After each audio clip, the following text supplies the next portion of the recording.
Welcome back to the Senior Health Podcast, where we blend ancient wisdom with modern science to help you thrive after 60. I'm Dr. John, and today's episode is one you'll want to watch to the very end. Because in this video, we're not just talking about sweet potatoes, we're showing you the exact sweet potato recipe that's helped thousands manage their blood sugar, support clean arteries, and feel more energized after 60. This isn't hype. It's not a trendy superfood. It's a simple food, used for generations in Japan by some of the world's longest living people. And no one knows it better than our guest today, Dr. Shigeaki Hinohara, Japan's oldest practicing physician. He's over 100 years old, still working, still sharp, and still walking proof that aging doesn't have to mean decline. So if you've been struggling with diabetes, blood pressure, low energy, or brain fog, and you're tired of pills that come with more side effects than solutions, this is for you. And yes, we're including the full step-by-step recipe in this episode, so stay with us. By the end, you'll know how to make it, how to time it, and whether it's right for you. Dr. Hinohara, welcome back.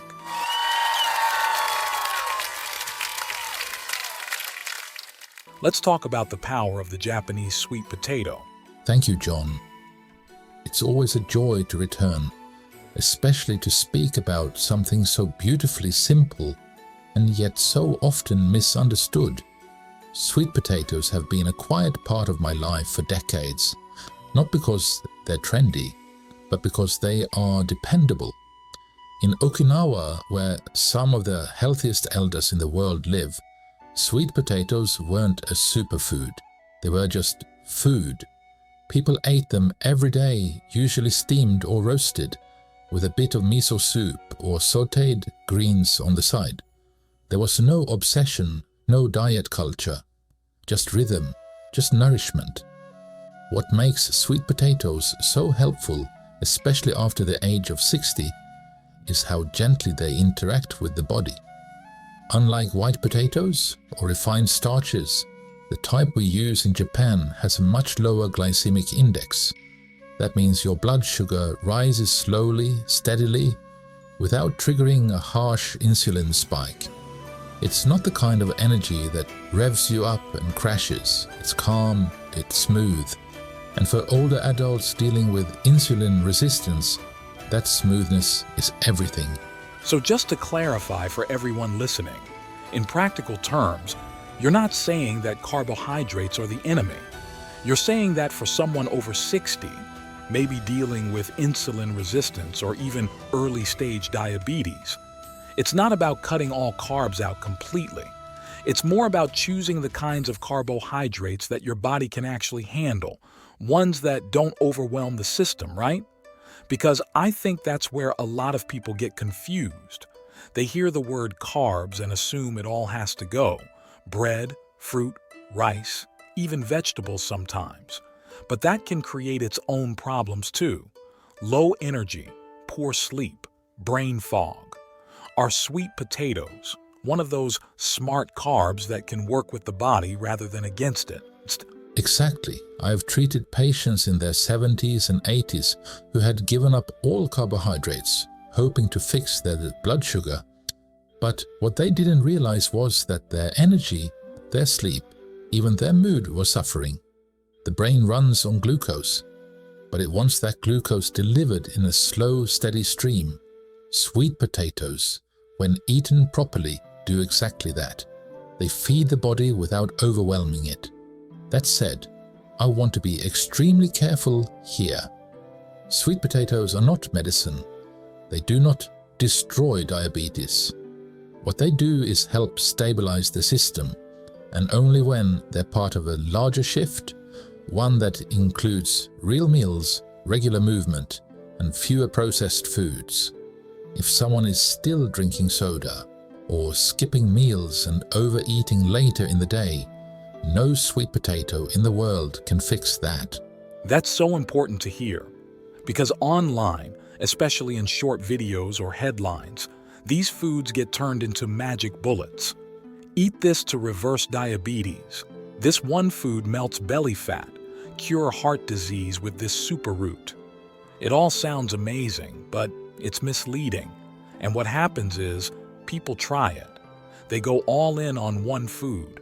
Maybe they start eating sweet potatoes every night, thinking it's going to fix everything. And when nothing changes, or when they start feeling worse, they blame themselves. They think their body is broken or that they failed somehow. But really, they were just given half the truth. They weren't told how to prepare it, how to portion it, or how it fits into the bigger picture of healing. It's such a disservice, because sweet potatoes can be incredibly helpful, but only when they're part of a balanced, thoughtful routine. And that's what I appreciate so much about your approach, Dr. Hinohara. You never isolate the food. You always bring it back to rhythm, to balance, to the long view of health. Yes, and unfortunately, I've seen many people fall into that exact trap. They hear that sweet potatoes are good for diabetes or good for your heart, and suddenly they're eating 2 or 3 large servings every day, thinking they've found the solution. But what they don't realize is that even something natural can cause harm when it's taken out of context. I've had patients come in feeling foggy, fatigued, or waking up at night with a racing heart, and it turns out their blood sugar was spiking simply because they were overdoing it with what they thought was a healthy choice. They weren't doing anything wrong, they just weren't given the whole truth. Portion matters, preparation matters, intention matters. And there are real medical risks that get left out of the conversation. Sweet potatoes, especially the orange and purple kinds, are high in oxalates. Now, oxalates aren't dangerous for everyone, but for people with a history of kidney stones, they can increase the risk. And it's the same with vitamin A.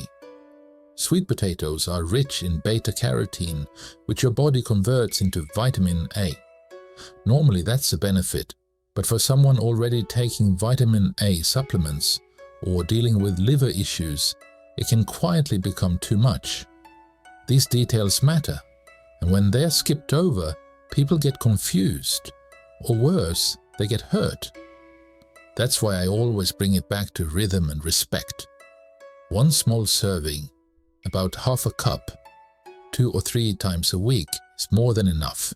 Steam it, roast it, keep it clean. No frying, no sugar, no processed toppings. Pair it with a little protein or greens, and you create balance, something your body can absorb gently. Used that way, sweet potatoes support blood flow, calm inflammation, and nourish the gut, which can all contribute to better sleep, clearer thinking, and more steady energy. But it only works if you see the whole picture. Food alone doesn't heal. Food in the right rhythm does. That's beautifully said. And I really appreciate how practical that advice is, because it's not telling people to chase extremes. It's inviting them to slow down, pay attention, and build something sustainable. And speaking of practical, you promised to share your personal sweet potato recipe. So let's get into it. For someone watching this and wondering, okay, I've got sweet potatoes in the pantry, now what?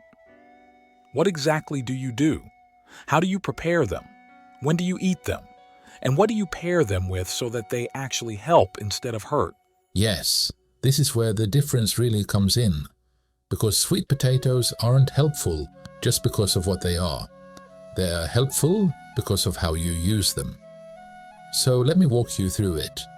First, choose Japanese sweet potatoes if you can. These are the ones with reddish-purple skin and a creamy yellow interior. They're denser, slightly sweeter, and slower to raise blood sugar than many Western varieties. If you can't find Japanese ones, the orange kind can work. But I'll explain how to adjust for that in a moment.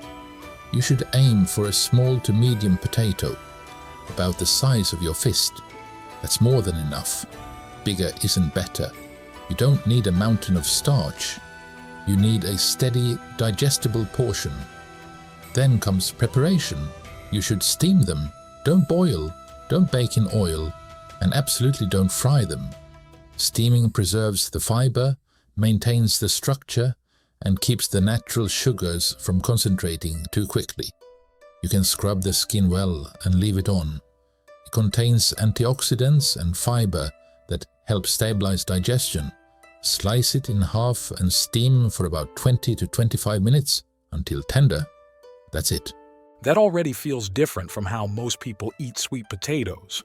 Because here in the US, we often see them mashed with butter, topped with sugar, or turned into fries, which completely changes how the body reacts. Exactly. Once you add sugar, fat, or frying, the blood sugar response changes dramatically. And instead of calming the system, you're now challenging it. Now, once you've steamed the potato, the next question is timing. You should eat it during the day, never late at night. Sweet potatoes are still carbohydrates, and for many older adults, eating carbs close to bedtime leads to midnight glucose spikes, restless sleep, and that 3 a.m. wake-up that's so common. Instead, try to include them at lunch or in the early part of dinner, ideally before 6:30 or 7 p.m. That's such a useful tip, and honestly, something I've never heard in typical dietary advice. Most people focus on what to eat, not when to eat it. So once you've steamed the sweet potato and you're eating it during the day, what should it be paired with? You should pair it with grounding stabilizing foods. A small portion of protein, like grilled fish, a soft boiled egg, or even a spoonful of plain tofu, and then something green, steamed spinach, sautéed mustard leaves, or a simple miso soup. This combination slows digestion, supports nutrient absorption, and tells the body, this meal is safe, stable, and nourishing. If you don't eat fish, eggs, or tofu, even a sprinkle of pumpkin seeds or a few slices of avocado can help balance the meal. The key is, do not eat sweet potatoes on their own, especially if your blood sugar is sensitive. They need support from protein or fat to keep your energy steady. And for folks who can only get the orange sweet potatoes, like the typical ones in US grocery stores, is there anything they should do differently? Yes. If you are using the common orange variety, be even more careful with the portion size. They tend to raise blood sugar a little faster. So start with a smaller amount, maybe 1/3 of a cup. And make sure it's well balanced with protein. The goal is always the same, slow, clean energy, not a sugar surge. And again, no marshmallows, no brown sugar, no butter. Sweet potatoes are already naturally sweet. When prepared gently and eaten in rhythm, they're deeply satisfying. You don't need to add anything to make them better. Nature already did that. That really reframes everything, because you're not just giving us a recipe, you're giving us a ritual, a way of eating that's rooted in respect, not just for the food, but for the body itself. One last question though. For someone who's been on a roller coaster, skipping meals, eating late, trying different diets, maybe even feeling like their metabolism is just broken, how long does it take to feel a difference when they start eating this way? That's a beautiful question, Zaitan, and an honest one. The truth is, some people feel calmer after one balanced meal. Others need a few weeks. But the body always notices when you start giving it a rhythm again. The mind gets quieter. The digestion smooths out. Sleep deepens, and often the cravings and crashes that once felt constant begin to fade. You don't need to be perfect.